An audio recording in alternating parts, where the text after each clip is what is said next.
Hello again. Continuing on with videos I've been doing on Most Recent Psychology Today magazine, the next article that caught my attention in there, and no, I'm not doing every article, but a lot of them, is on tattoos. And specifically, just a very small study done. I've, in other videos, kind of criticized the lack of research that they offer in this, and this one goes into more detail with the research. It's just that it was research done on 10 participants, which that's, not a lot. So it's still fun to read, and it was research that they did that they went and found that it was corroborated by older research, of which was, again, not cited, as is the norm here, but really interesting research. And they found they used a self-report study, a series of questions to this group of 10 participants who had tattoos, ages 20 to 27, and they had them answer questions about their tattoos, and specifically kind of narrowed it down to, I believe, 5 overarching themes. And I wanted to give a quick set of thoughts to each of the themes and just some of the thoughts. Tattoos are an interesting topic, and they've always fascinated me from a psychological perspective, and seeing lots of different things. Most recently, something I saw was there's a link with that and anxiety.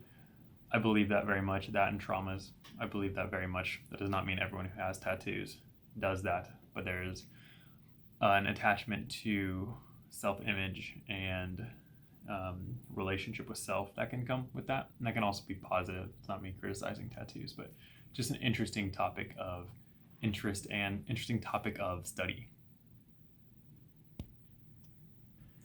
The first of the 5 categories was that of identity, clarified as exploring and expressing one's unique self.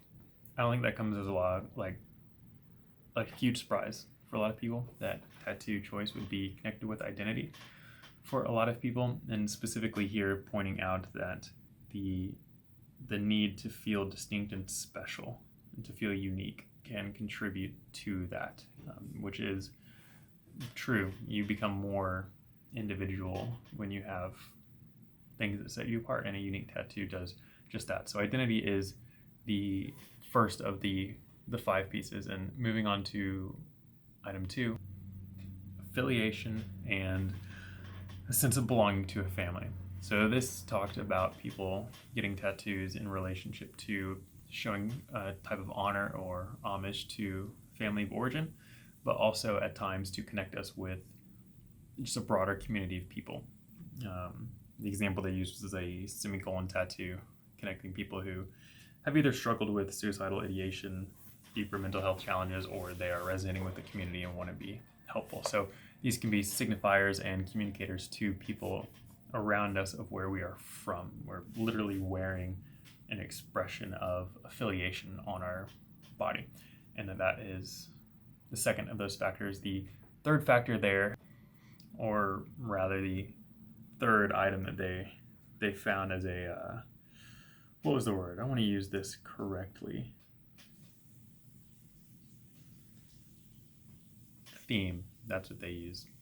Third overarching theme was that of reminiscence, or remembering events that molded the narrative, in their words. So having, whether it's traumatic events or really good events, being documented through tattoos.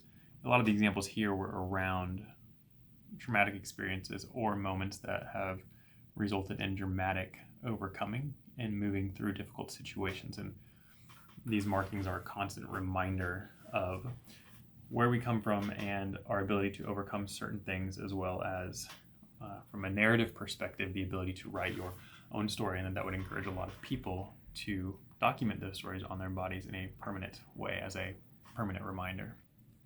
Fourth theme, a bit linked to the third theme of reminiscence, but the fourth is perseverance, or surviving the difficult times. So really a focus on making it through hard experiences and difficult times, as they say. The example that they use, which I think is a really good example, is victims of sexual abuse, something that I have worked with extensively, and that there is often a theft of body that is experienced. When people don't have, or sorry, when people who are on the receiving end of that don't have the autonomy that they thought they had, or feel like it is taken and is different now, when someone else has stolen that. So bringing that back to this is moving through a difficult experience, getting a tattoo of the strength and resilience through that can be a sign that we've made it through something very difficult and we are reclaiming our body for ourselves. We see similar trends with people who go through not always sexual reassignment surgery, but they go through a gender change, whether that is in language and appearance or it's any type of hormone or surgery modification, but that can be connected a lot with sexual trauma and creating a disconnect with the former self that was present with the trauma. So neither of these things, tattoos or gender transitioning, are necessarily always linked with trauma by anything I can tell, but that those can be factors with it. And I think it's a great example that they use here with body autonomy and reclaiming a sense of self through finding a tattoo that makes sense to the person as they are now in a different place of healing and showing that they have been able to persevere through a really tough experience. The fifth and final theme was an odd one and hard to understand for me, and I'll break it down the best I can, but it was that of opposing viewpoints or bridging the generational gap. It talks briefly about just the different perceptions of tattoos held by different generations, younger generation being the more accepting and open to it, and the older generation less so. And I think it's something most people are aware of already, but specifically talking about the professional level of this, and they brought perception of therapists into it, which I didn't expect, which is really interesting. What they said here was that in a separate study than this one, it was found that therapists without tattoos, therapists that did not have tattoos, were viewed as more professional. But clients remained willing to work with a therapist who had one. That's all they said about that part. So I'm sure there's a lot more as research goes, at least from that study itself, that would tell you more. But the wording is very interesting, is that the clients remained willing to work with a therapist who had one, which that's different than eager or excited to or sought out that kind of therapist. And I know personally that there are clients who prefer a therapist with a tattoo. Now, most people go into therapy, even if they start with certain preferences, they don't really matter that much. The thing that matters is, can this person understand me and help me with what I need? But there are certain things people will feel safer, like, oh, that person has a tattoo like me, so we can relate, going back to the community piece before. So people do seek that out, and it was affiliation in this study, I should say, as one of the themes. How we connect with a therapist, initial affiliation can be helpful with that.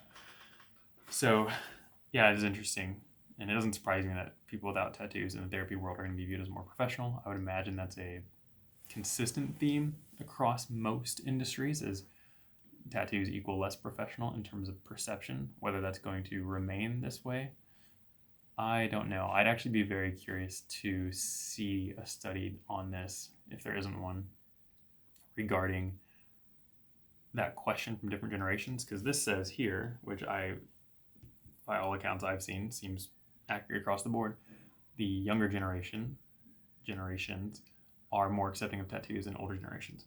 Well, my question is, do younger generations view people with tattoos as more or less professional? And if they do view them as less professional, then that's very interesting to me, that even though we're more accepting, we will still view people who have them as less professional. Which is just a very fascinating piece, because that would imply that we are cool with it, but we know we're going to be made less professional by doing it. I don't know. That would be a really cool study to see more info on. Yeah, this is just an interesting, again, it was a 10-person study, and they extrapolated more and claimed that this is connected to other research that they've had that corroborates there. It's more fun as a discussion tool and some of the other pieces that they brought in, but tattoos are interesting, and for anyone who has tattoos, I'd love to hear, well, I really like to hear why people get them and the stories behind them and what motivates them for that and how connected they are with their experiences and where they came from. I think they're spot on with this languaging near the start, which is that they are very, very narrative based experience. People do that for a reason, usually to tell a story. Yes, there's a subgroup that gets them impulsively, but there's often a story attached. And according to this article, 33% of Americans have a tattoo. Yeah, it doesn't specify quantity. I'm assuming that just means at least one. But that number, I don't know if I'm surprised by that or not. It's a decent chunk of people. It's a third. But I feel like a lot of people have kind of like a hidden tattoo that they rarely talk about. So there's probably a lot of people I know who have a tattoo that I don't know they have a tattoo. So anyway, interesting topics as always, hopefully, but something to think about with tattoos. And if you have them, I'd love to hear why. I love the narrative. So anyway, that's that one, and I'll be back with another one of these soon. See ya.